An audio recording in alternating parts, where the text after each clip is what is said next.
I nobody കണ്ടായിരുന്നു. എനിക്ക് ഇഷ്ടപ്പെട്ടു. ഒരു നൈസ് മൂവിയാണ്. ഈ ഒരു സിനിമയിൽ എനിക്ക് ഏറ്റവും ഇഷ്ടപ്പെട്ട ഒരു കാര്യം എന്താണെന്ന് വെച്ചാൽ ഈ നോബഡി എന്ന് പറയുന്ന ഒരു വേർഡ് ഉണ്ടല്ലോ, അതിന്റെ ഒരു ഡെഫിനേഷൻ ഈ സിനിമയിൽ ഒരു ക്യാരക്ടറിലൂടെ അവർ പ്രസന്റ് ചെയ്യുന്നുണ്ട്. ആ ഒരു പ്രസന്റേഷനൊക്കെ അടിപൊളിയായിരുന്നു. പൃഥ്വിരാജിന്റെ ക്യാരക്ടറായിട്ടുള്ള രാജീവൻ എന്ന് പറയുന്ന ഒരു നോബഡിയാണ്. വലുതായിട്ട് ആൾക്കാർക്ക് വലിയ വിലയൊന്നുമില്ല, വലിയ റെസ്പെക്ട് ഒന്നുമില്ല, സ്വന്തം ഫാമിലിയിലായാലും വലിയ വിലയില്ലാത്ത ഒരാളാണ്. സോ പുള്ളിക്കാരൻ ഒരു നോബഡി എന്നൊരു സംബടി ആവുന്ന ഒരു മൂവ്മെന്റ് ഉണ്ട്. അതൊക്കെ ഭയങ്കര അടിപൊളിയായിട്ടാണ് പ്രസന്റ് ചെയ്തിരിക്കുന്നത്. എനിക്ക് ഭയങ്കര ഇഷ്ടപ്പെട്ടു. രാജേട്ടൻ പറഞ്ഞ പോലെ സിനിമയുടെ ഫസ്റ്റ് സീൻ ഭയങ്കര അടിപൊളിയാണ്. അവിടെ നിന്ന് തുടങ്ങി സിനിമയുടെ ഫസ്റ്റ് ഹാഫ് വരെ മോനെ വേറെ ലെവൽ സിനിമയാണ്. ഒന്നും പറയാനില്ല. ഭയങ്കര എൻഗേജിംഗ് ആണ്. സിനിമ സ്റ്റാർട്ട് ചെയ്യണ ഒരു ഹൈസ്റ്റ് എന്നാണ്. അവിടെ നിന്ന് തുടങ്ങും. പിന്നീട് ആ ഫസ്റ്റ് ഹാഫ് വരെ ഓരോ സീനും അതിന്റെ എക്സിക്യൂഷനും പ്രസന്റേഷനും ക്യാരക്ടേഴ്സും പെർഫോമൻസും എല്ലാം വേറെ ലെവലായിട്ട് ചെയ്തു വെച്ചിരിക്കുന്ന മൂവിയാണ്.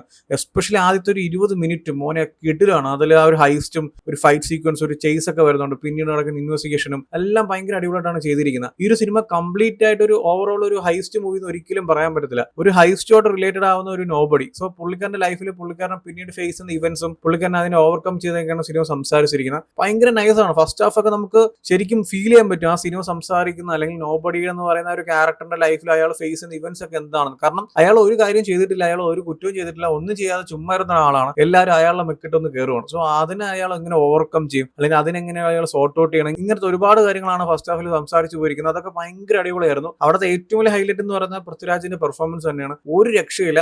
നോബഡി എന്ന് പറഞ്ഞാൽ നോബഡി അങ്ങനെ നമുക്ക് ഫീൽ ആവും. അമ്മാതിരി കിടിലൻ പെർഫോമൻസ് ആണ്. നമ്മൾ റീസെന്റ് കണ്ടുവരുന്ന പൃഥ്വിരാജ് സുകുമാരനല്ല നമ്മൾ ഈ ഒരു മൂവിയിൽ കാണുന്ന ആ ഒരു നോബഡി എന്ന രാജീവ് എന്ന ക്യാരക്ടറിലായിട്ട് ടോട്ടലി മാറിയിട്ടുണ്ട്. ലൈക്ക് ആ ഒരു ക്യാരക്ടറിന്റെ ഉള്ളിൽ ഒരുപാട് ഇമോഷൻസ് അടക്കി പിടിച്ച് വെച്ചിരിക്കുന്ന ക്യാരക്ടറാണ്. അയാൾക്ക് നിങ്ങൾ പൊട്ടണമെന്നുണ്ട്, പക്ഷെ അയാൾ പൊട്ടത്തില്ല. കാരണം എല്ലാം ഇങ്ങനെ സീക്രട്ട് ആയിട്ട് കൊണ്ടു നടക്കുന്ന അല്ലെങ്കിൽ എല്ലാ ഇമോഷൻസും കൺട്രോൾ ചെയ്യുന്ന ഒരു വ്യക്തിയാണ്. സോ ആ ഒരു ക്യാരക്ടറിനെ രാജുവേട്ടൻ നല്ല അടിപൊളിയായിട്ടാണ് പെർഫോം ചെയ്തിരിക്കുന്നത്. എസ്പെഷ്യലി എടുത്തു പറയുകയാണെങ്കിൽ ആ ഒരു ബോഡി ലാംഗ്വേജ് ആയാലും ഡയലോഗ് ഡെലിവറി ആയാലും എക്സ്പ്രഷൻസ് ആയാലും നമുക്ക് ആ ഒരു ക്യാരക്ടറോടൊന്ന് ഇമോഷണലി കണക്ട് ചെയ്യാൻ പറ്റും. അങ്ങനത്തെ രീതിയിലാണ് പെർഫോം ചെയ്ത് വെച്ചിരിക്കുന്നത്. ഫസ്റ്റ് ഹാഫ് എല്ലാം കൊണ്ട് ലൈക്ക് അതിന്റെ ഒരു എൻ്റയർ മൂവിയുടെ മേക്കിംഗ് ആയാലും സ്റ്റോറി ടെല്ലിംഗ് ആയാലും എൻഗേജിംഗ് എലമെന്റ്സ് ആയാലും ക്യാരക്ടേഴ്സ് ആയാലും അവരുടെ പെർഫോമൻസ് ആയാലും ഓരോ സീനിന്റെ എക്സിക്യൂഷൻ ആയാലും സ്റ്റേജിങ് ആയാലും എല്ലാം അടിപൊളിയായിരുന്നു. നമ്മൾ ആ ഒരു ഫസ്റ്റ് ഹാഫ് ഇങ്ങനെ ത്രില്ലടിച്ച് നിൽക്കും. ഓക്കെ, അടുത്ത് എന്ത് സംഭവിക്കാൻ പോകണം, എന്താണ് നടക്കാൻ പോകുന്നത്. കാരണം നമുക്ക് കുറച്ച് കാര്യങ്ങളൊക്കെ പ്രെഡിക്റ്റബിൾ ആണെങ്കിൽ പോലും ഭയങ്കര കിടിലായിട്ടാണ് സിനിമയുടെ ഫസ്റ്റ് ഹാഫ് വരെ അവർ കൊണ്ട് എത്തിച്ചിരിക്കുന്നത്. നിസാം ബഷീറാണ് സിനിമ ഡയറക്ട് ചെയ്തിരിക്കുന്നത്. നമ്മളെ കെട്ടിയോളാണ് മാലാക, പിന്നീട് റഷോക്. സോ അതിന്റെയൊക്കെ ഡയറക്ടറാണ്. സോ ഫസ്റ്റ് ഹാഫ് കാണുമ്പോൾ നമുക്ക് ഒരു ലെവൽ ഐറ്റം ഫീൽ ചെയ്യും. പക്ഷെ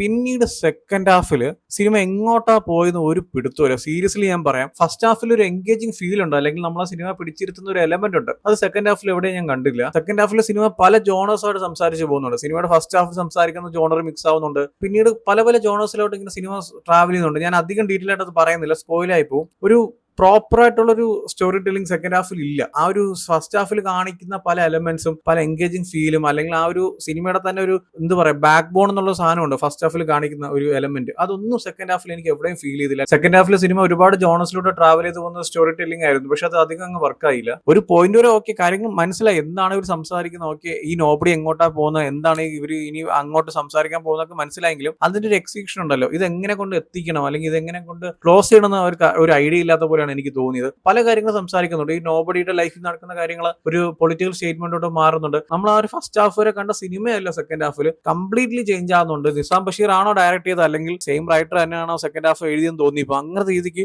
എൻ്റയർ സിനിമ ഷിഫ്റ്റ് ആയി പോകുന്നുണ്ട്, എങ്ങോട്ടേക്കോ സിനിമ ട്രാവൽ ചെയ്യുന്നുണ്ട്. ഇങ്ങനത്തെ കുറച്ച് കാര്യങ്ങളാണ് എനിക്ക് സെക്കൻഡ് ഹാഫിൽ ഫീൽ ചെയ്തത്. കാരണം നമ്മൾ ഫസ്റ്റ് ഹാഫിൽ കാണുന്ന പോലെയല്ല സിനിമ, എൻ്റയർലി ഡിഫറെന്റ് ആയിട്ടുള്ള സ്റ്റോറി ടെല്ലിംഗിലും ഫേസിലൊക്കെ സിനിമ പോകുന്നുണ്ട്. അത് നമ്മൾ അതുവരെ കാണുന്ന ഒരു എൻഗേജിംഗ് ഫീലും ത്രില്ലിംഗ് ഫീലൊക്കെ മാറിയിട്ട് സിനിമ ഭയങ്കര ഒരു പൊളിറ്റിക്കലായിട്ട് ഭയങ്കര ഒരു വലിയ സ്റ്റേറ്റ്മെന്റ് പറയാനായിട്ടൊക്കെ പോകുന്ന രീതിക്കൊക്കെ സിനിമ കംപ്ലീറ്റ്ലി മാറുന്നുണ്ട്. എനിക്ക് അതിന്റെ ആവശ്യമില്ലാന്ന് തോന്നി. കാരണം ഫസ്റ്റ് ഹാഫിൽ എങ്ങനെയാണോ സിനിമ പ്രസന്റ് ചെയ്തിരിക്കുന്നത് അതുപോലെ സെക്കൻഡ് ഹാഫിൽ കൊണ്ട് എൻഡ് ചെയ്തിരുന്നെങ്കിൽ മോനെ സിനിമ വേറെ ലെവൽ ആയേനെ. പക്ഷെ സെക്കൻഡ് ഹാഫിൽ ഇങ്ങനത്തെ കുറച്ച് എലമെന്റ്സ് കാരണം സിനിമ ഒന്ന് ഡൗൺ ആയതുപോലെ എനിക്ക് തോന്നിയായിരുന്നു. എസ്പെഷ്യലി സെക്കൻഡ് ഹാഫിലോട്ട് വരുമ്പോൾ കുറച്ച് ലാഗ് നമുക്ക് ഫീൽ ചെയ്യാം. ആൻഡ് ക്ലൈമാക്സിലോട്ട് പോകുമ്പോൾ കുറച്ചും കൂടി ബെറ്റർ ആക്കാമെന്ന് എനിക്ക് തോന്നി. ആൻഡ് ഹൈലൈറ്റ് ചെയ്ത് പറയേണ്ട അല്ലെങ്കിൽ ഈ ഒരു മൂവിയുടെ തന്നെ ബാക്ക് ബോൺ എന്ന് പറയുന്ന ഇതിന്റെ ടെക്നിക്കൽ ഡിപ്പാർട്ട്മെന്റ് ആയിരുന്നു. സിനിമാറ്റോഗ്രാഫി ആയാലും എഡിറ്റിംഗ് ആയാലും കളറിംഗ് ആയാലും മ്യൂസിക് ആയാലും ആർട്ട് ആയാലും സ്റ്റണ്ട് ആയാലും എല്ലാം വേറെ ലെവൽ എടുത്തു പറയേണ്ട സിനിമാറ്റോഗ്രാഫിയാണ്. ദിനേശാണ് ക്യാമറ ചെയ്തിരിക്കുന്നത്. ഓരോ ഫ്രെയിംസും ടോപ്പ് ആയിരുന്നു. എഡിറ്റിംഗ് ആണെങ്കിലും കളറിംഗ് ആണെങ്കിലും എല്ലാം അടിപൊളിയായിരുന്നു. എസ്പെഷ്യലി എഡിറ്റിംഗിൽ കുറച്ച് ട്രാൻസിഷൻസ് ഒക്കെ വരുന്നുണ്ട്, അതൊക്കെ നൈസ് ആയിരുന്നു. കുറച്ച് കാര്യങ്ങളൊക്കെ ട്രിം ചെയ്ത് കളയാൻ തോന്നി, പക്ഷെ ട്രിം ചെയ്തിട്ടില്ല, അതുപോലെ വെച്ചിട്ടുണ്ട്. ട്രിം ചെയ്തിരുന്നെങ്കിൽ കുറച്ചും കൂടി ആ ഒരു ലാഗ് നമുക്ക് ഫീൽ ചെയ്യില്ലായിരുന്നു. അതിന്റെ അതുപോലെ എടുത്തു പറയേണ്ട മ്യൂസിക് ആണ്, ജെയ്ക്സ് ബിജു ആണ് ചെയ്തിരിക്കുന്നത്.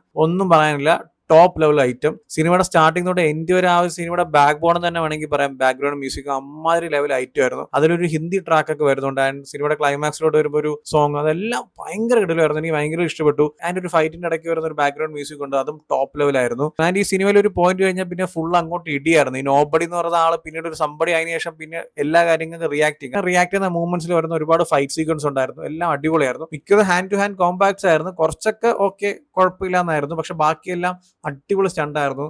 അതിൽ എടുത്തു പറയേണ്ട ഒരു ഷോപ്പിംഗ് കോംപ്ലക്സിന്റെ അകത്തും ഒരു ലിഫ്റ്റിന്റെ അകത്തും ഒരു ബസ്സിന്റെ അകത്തൊക്കെ വരുന്ന ഒരു ഫൈറ്റ് സീക്വൻസ് ഉണ്ട്. അതിന്റെയൊക്കെ കൊറിയോഗ്രാഫി അടിപൊളിയായിരുന്നു. ആൻഡ് അതുപോലെ തന്നെ എടുത്തു പറയേണ്ട മറ്റൊരു കാര്യം ഈ സിനിമയിലെ പെർഫോമൻസ് ആണ്. പൃഥ്വിരാജ്, പാർവതി ആൻഡ് അവരുടെ കുട്ടികളായിട്ട് വന്ന 2 കൊച്ചുകുട്ടികൾ എല്ലാവരും നല്ല അടിപൊളിയായിട്ട് തന്നെ പെർഫോം ചെയ്തിട്ടുണ്ട്. അതിൽ എടുത്തു പറയേണ്ടത് ഏറ്റവും കൂടുതൽ പെർഫോമൻസ് എന്ന് പറയുന്നത് ഒന്ന് പൃഥ്വിരാജും പാർവതിയും. പൃഥ്വിരാജിനെ നമ്മൾ റീസെന്റ് കണ്ടതിൽ വെച്ച് രാജുവേട്ടന്റെ ഏറ്റവും ബെസ്റ്റ് പെർഫോമൻസ് വേണമെങ്കിൽ പറയാം. കാരണം പുള്ളിക്കാരൻ നോബഡി ആയിട്ട് അങ്ങ് ജീവിച്ചിരിക്കുകയാണ്. അങ്ങനെ നമുക്ക് ഫീൽ ചെയ്യും. ആ ഒരു ഫസ്റ്റ് സീനിലൂടെ ലാസ്റ്റ് സീൻ വരെ ഈസ് നോബഡി അങ്ങനെ നമുക്ക് തോന്നും. ആ ലെവൽ പെർഫോമൻസ് ആയിരുന്നു. ഒരു രക്ഷയില്ലാത്ത കിടിലൻ പെർഫോമൻസ്. ആൻഡ് പാർവതി ഓൾസോ പുള്ളിക്കാരി നല്ല കിടിലായിട്ട് ആ ഒരു ക്യാരക്ടറിനെ ഹാൻഡിൽ ചെയ്തിട്ടുണ്ട്. നല്ല അടിപൊളി പെർഫോമൻസ് ആയിരുന്നു. ആൻഡ് ഇവരുടെ കുട്ടികളായിട്ട് വരുന്ന 2 പേര്, അവരുടെ ക്യാരക്ടറിലോട്ട് ഞാൻ ഡീറ്റെയിൽ ആയിട്ട് പോകുന്നില്ല. പക്ഷെ അവരുടെ 2 പേരുടെയും പെർഫോമൻസും അടിപൊളിയായിരുന്നു. ഓവറോൾ സിനിമ എനിക്ക് ഇഷ്ടപ്പെട്ടു. നല്ലൊരു അടിപൊളി മൂവിയാണ്. പക്ഷെ സെക്കൻഡ് ഹാഫ് എനിക്ക് തീരെ അങ്ങ് പല കാര്യങ്ങളും വർക്ക് ആയില്ല. കുറച്ച് ലോജിക് മിസ്റ്റേക്സ് ഒക്കെ ഉണ്ട്. പക്ഷെ overall movie was really nice. So എന്തായാലും നിങ്ങൾ കണ്ടു നോക്കുക. ഓൾറെഡി ഈ ഒരു മൂവി കണ്ടവരാണെങ്കിൽ നിങ്ങളുടെ ഒപ്പീനിയൻസ് എന്താ വെച്ചാൽ കമന്റ് ചെയ്യൂ. വീഡിയോ ഇഷ്ടപ്പെട്ടാൽ ലൈക്ക് ചെയ്യൂ, ഷെയർ ചെയ്യൂ. ഇതുപോലത്തെ കൂടുതൽ വീഡിയോസിനായി ചാനൽ സബ്സ്ക്രൈബ് ചെയ്യൂ. Thank you so much.